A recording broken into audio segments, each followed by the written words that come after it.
오늘도 세상이 줄 수 없는 하늘의 주님의 평안이 여러분들과 함께하기를 간절히 소망합니다. 우리는 지난주에 설 명절을 보냈습니다. 어떻게 잘들 보내셨는지 모르겠습니다.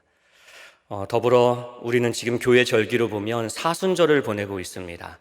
지난주 수요일에 시작해서 부활절까지 하루 전까지 주일을 뺀 40일을 사순절로 지키고 있습니다.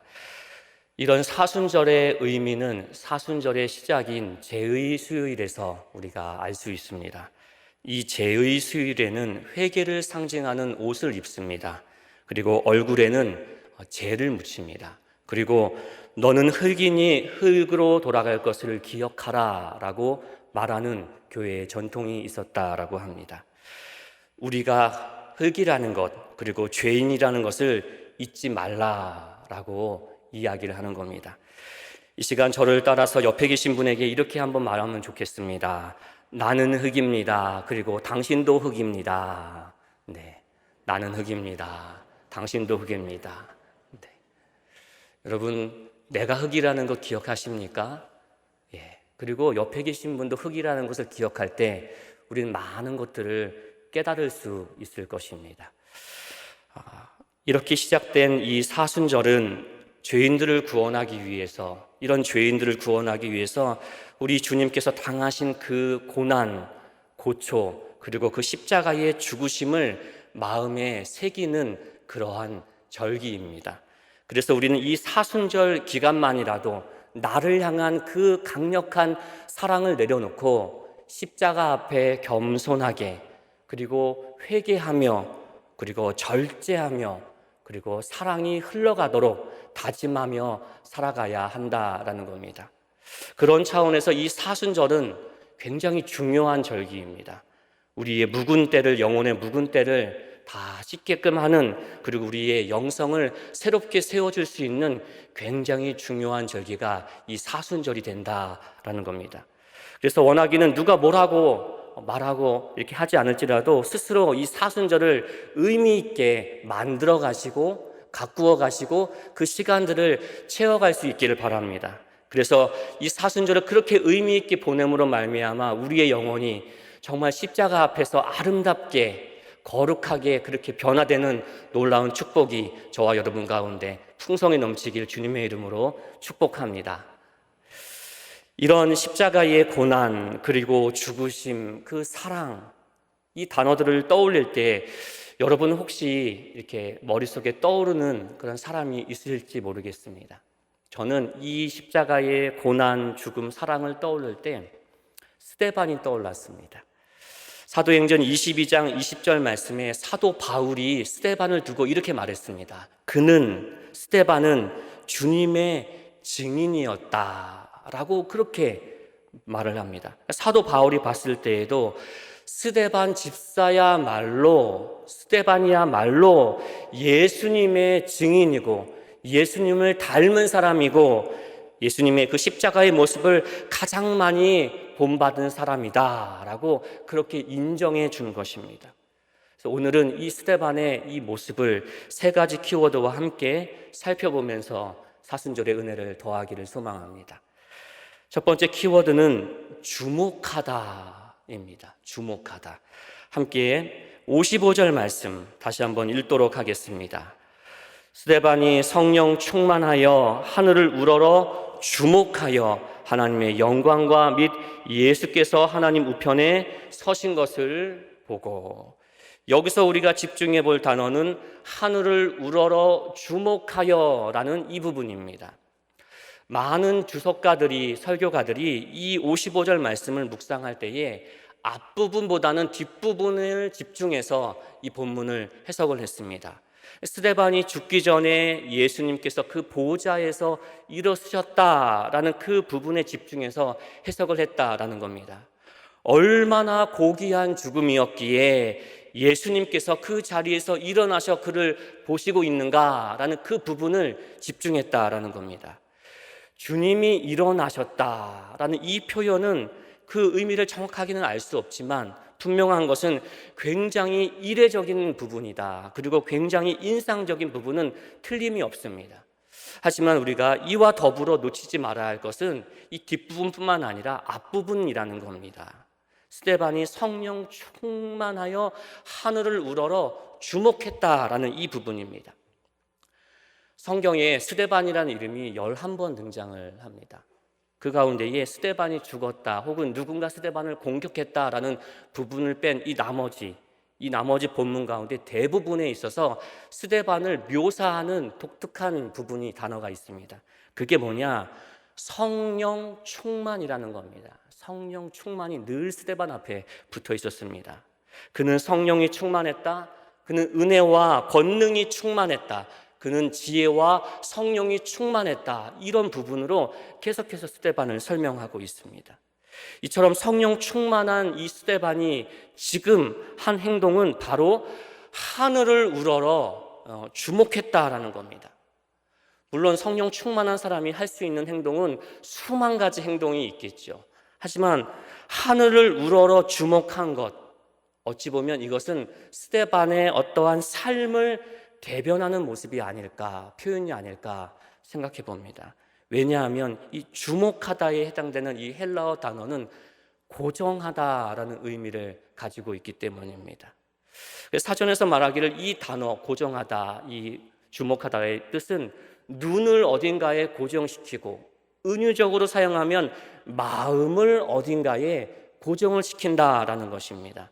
스데반은 평생 삶을 살아가며 또 오늘 마지막 죽는 이 순간까지도 눈을 하늘에 고정시키고 뿐만 아니라 마음 또한, 그들의 영혼 또한 하늘에 고정시키고 주님께 고정시키고 나아간 그런 사람이기 때문에 이의 삶을 표현한다라고 볼 수 있겠습니다. 이동원 목사님의 글을 보니 재미있는 내용이 있어서 소개를 해드립니다. 미움의 원리에 대한 이야기를 하면서 미움의 원리는 집중의 원리라고도 할 수 있다라고 합니다. 사람들은 자기가 많이 생각하는 그 누군가를 닮아가는 묘한 그 심리적인 특징이 있다라고 합니다.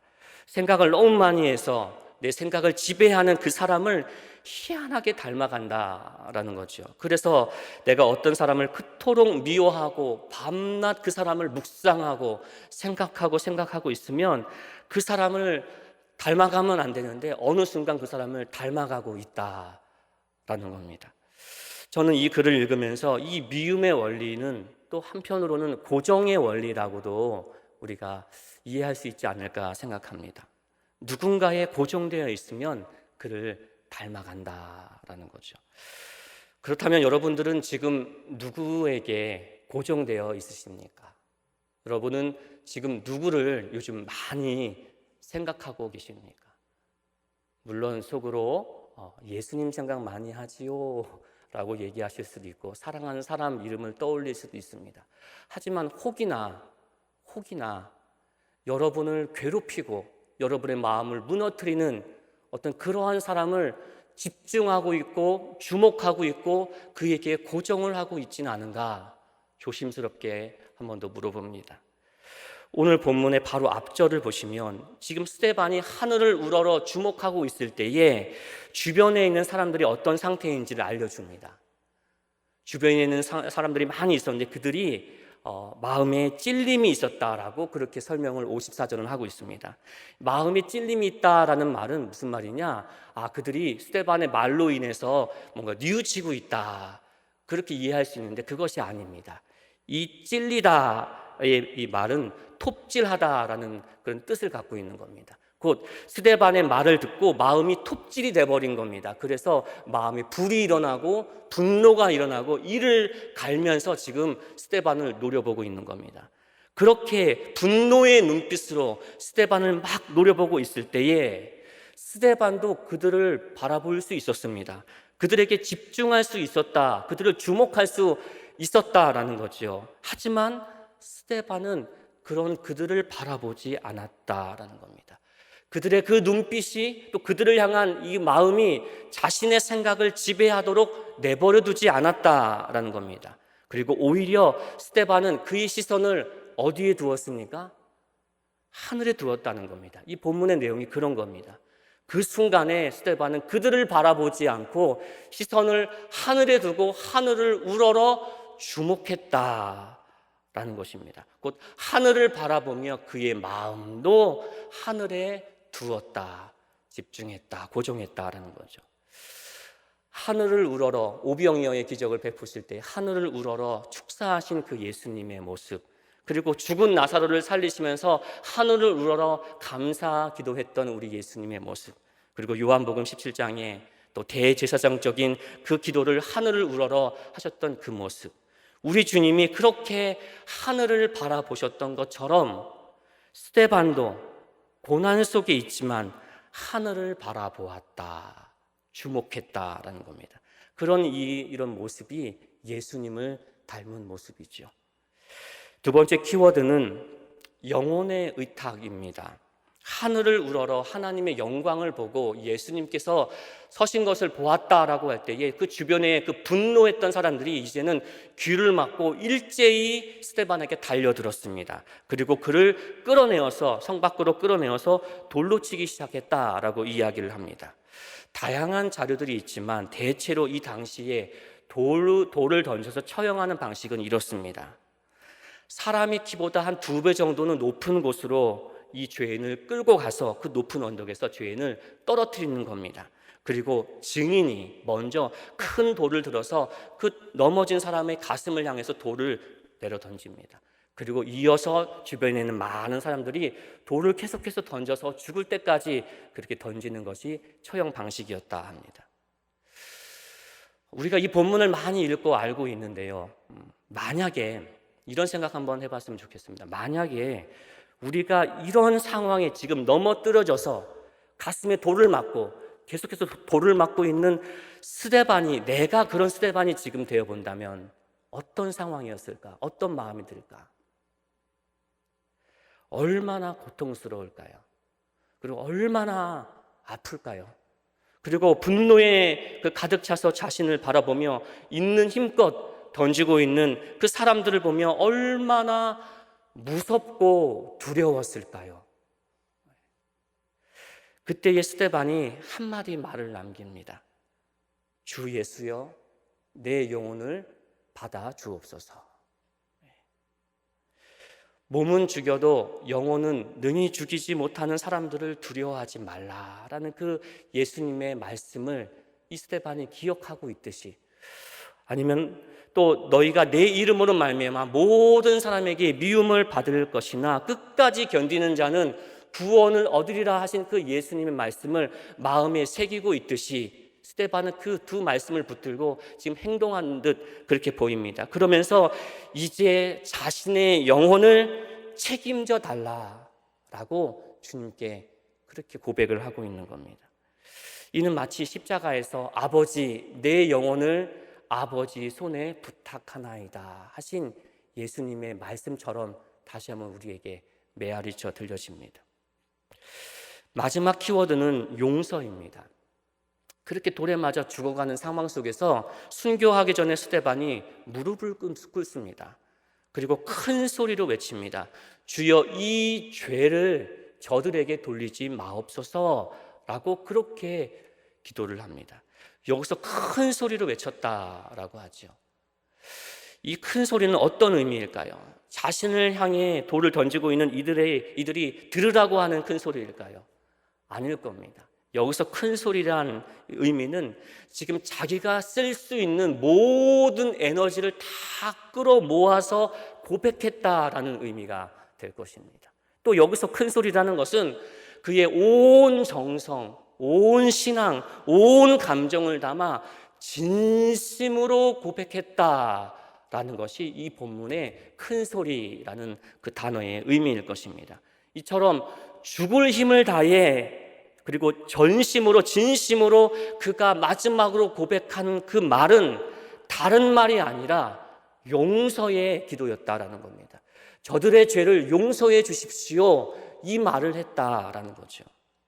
이는 마치 십자가에서 우리 예수님께서 자신을 때리고 조롱하고 십자가에 못 박은 그 많은 사람들을 생각하면서 아버지, 저들을 사하여 주옵소서 용서하여 주옵소서 그렇게 말씀하셨던 예수님의 그 목소리와 얼마나 비슷하고 닮았는지 모르겠습니다. 용서의 기도가 필요한 것 누구나 알고 있지요. 용서의 기도가 필요한 것 누구나 다 알고 있습니다. 하지만 누구나 잘하지 않는 것이 용서의 기도가 아닐까 합니다. 누구나를 살펴볼 것도 없이 나를 보면 이 말이 맞다라는 것을 아실 겁니다. 여러분은 가장 최근에 혹시 누구를 용서하셨습니까? 아니면 새해를 시작하면서 누구를 용서하며 새해를 시작하셨습니까? 목숨보다 소중한 내 자녀, 아니면 너무나 소중한 우리 부모님, 아니면 평생을 두고 힘들게 쌓아오는 내 지위나 명성, 아니면 다른 거 다 차지하고 세상 소중한 나 자신을 향해 악을 저지른 사람들, 나를 괴롭게 한 사람들, 억울하게 하는 사람들, 그런 사람들을 우리가 어찌 쉽게 용서할 수 있겠습니까? 쉽지 않습니다. 그래서 그것이 강요한다고 가능한 일입니까? 그렇지 않을 겁니다. 하지만 우리가 비록 그들을 아직 용서하고 있지 않을 때라도 우리가 그럼에도 잊지 말아야 할 것이 있습니다. 그것은 내가 용서받았다는 겁니다. 십자가에서 내가 용서받았다. 이것을 우리가 그 순간에도 기억을 해야 한다라는 거죠. 그렇기에 우리의 용서가 십자가의 사랑을 의지하여 십자가의 사랑과 연결되어서 있다면 그 용서는 하나님이 기뻐 받으실 용서가 될 줄 분명히 믿습니다. 그래서 우리의 용서는 한계가 있습니다. 그래서 우리의 용서는 십자가와 반드시 연결되어야만 한다라는 겁니다. 말씀을 정리합니다. 말씀을 묵상하면서 내내 사실 제 마음속에 처음부터 떠올랐던 그림이 하나 있습니다. 이 시간 잠시 그 그림을 보면서 제 마음에 들어왔던 그 감동을 좀 설명을 드리고 싶습니다. 루벤스가 1612년부터 14년까지 그린 그림입니다. 그림의 내용은 여러분 보시는 것처럼 십자가에 달려 죽으신 그 예수님을 내리는 장면입니다. 예수님을 중심으로 가운데 세마포에 둘러싸이는 것이 예수님이시죠. 예수님을 중심으로 8명이 이렇게 둘러싸고 있습니다. 인물들에 대해서 설명을 해드리면 십자가 위에 2명이 있습니다. 아마도 베드로 그리고 또 다른 제자로 보이는 이들입니다. 그들이 어부 아니겠습니까? 그래서 마치 어부가 그물을 내리듯이 힘껏 그 그물을 잡아 올리듯이 그렇게 베드로는 입으로 그 예수님을 둘러싼 세마포를 입으로 물기도 하고 힘껏 그 세마포를 붙잡고 주님을 붙잡으며 아주 조심스럽게 예수님을 십자가 밑으로 내리는 모습을 우리가 볼 수 있습니다. 그리고 제일 아래에 빨간색 옷을 입고 있는 사람이 있습니다. 예수님의 애제자라 불리우는 요한입니다. 요한은 가슴을 넓게 펴서 예수님을 이렇게 안는 모습으로 조심스럽게 안고 있습니다. 그리고 그 빨간색 옷 입은 요한 옆에 검정색 옷 입은 지금 사다리를 타고 올라가고 있는 이 검정색 옷 입은 사람은 바로 니고데모입니다.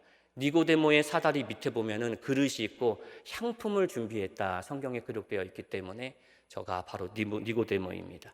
그리고 반대편에 보면은 여인들이 등장하지요. 예수님의 어머니 마리아를 비롯한 여인들은 슬픔 가운데도 예수님의 발을 붙잡으며 조심스럽게 예수님을 내립니다.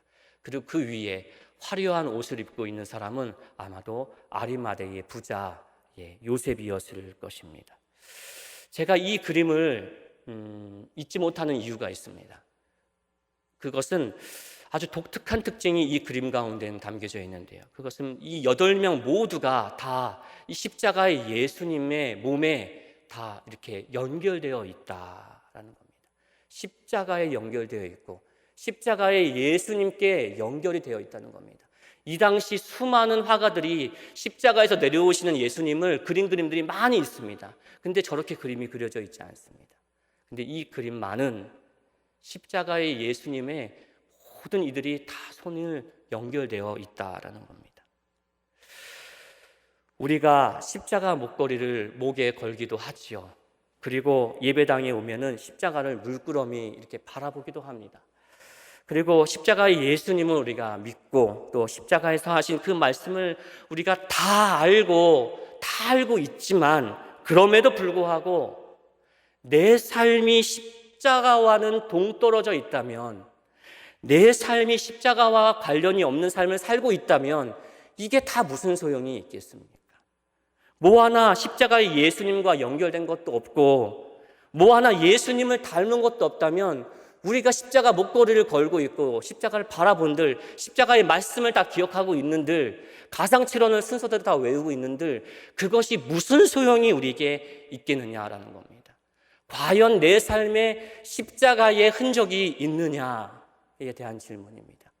사도 바울은 갈라디아서에서 내가 예수님의 십자가의 흔적을 갖고 있노라라고 합니다. 흔적이란 말이 헬라어로 스티그마입니다. 보통 소나 이런 거에 낙인을 찍는 듯한 그런 것을 표현하는 겁니다. 내가 여기에 소속되어 있다. 주인을 얘기하는 거죠. 우리 가운데 그런 흔적이 있느냐라는 겁니다. 십자가의 낙인이, 십자가의 흔적이 나의 삶 가운데도 과연 발견할 수 있느냐. 우리는 그 십자가의 그 흔적을 너무나 쉽게 지우려 하고 가볍게 여기려 하고 덮으려 하고 감추려 하고 싸매고 있지는 않은가 생각해 봅니다. 여러분들에게 또 함께 도전을 한번 드리고 싶습니다. 이 설교 말씀을 들으시고 동의가 되신다면, 그리고 정말 내 삶의 십자가의 흔적을 갖기를 원하신다면 이것 하나를 우리가 실천해 봤으면 좋겠습니다. 그것은 바로 용서입니다. 용서했으면 좋겠습니다. 십자가의 예수님이 죄인들을 용서하신 것처럼, 그리고 스데반이 죽기 전에 무릎을 꿇고 용서의 기도를 했던 것처럼 용서했으면 좋겠습니다. 이 사순절 기간만이라도 미워하지 말고 가슴에 담아두지 말고 예수님의 사랑으로 덮어주며 용서했으면 좋겠습니다. 무엇을, 누구를 용서하던 여러분이 십자가 앞에 나아가서 고민해 보시길 바랍니다. 그리고 용서하십시오. 얼굴에 죄를 묻히는 사순절이라고 하지 않았습니까? 원하기는 죄가 아니라 예수님의 십자가의 흔적을, 이 용서의 흔적을 우리의 가슴에, 우리의 삶에 묻히는 그러한 사순절이 되기를 주님의 이름으로 간절히 축원합니다. 함께 기도하겠습니다. 사랑의 아버지 하나님, 주님이 그러하셨듯이 스데반이 그 주님을 닮았듯이 나도 용서하기를 원합니다. 성령으로 내 마음을 만져주시고 나를 주장하사 용서의 주님을 닮게 하옵소서. 예수님의 이름으로 기도하옵나이다. 아멘.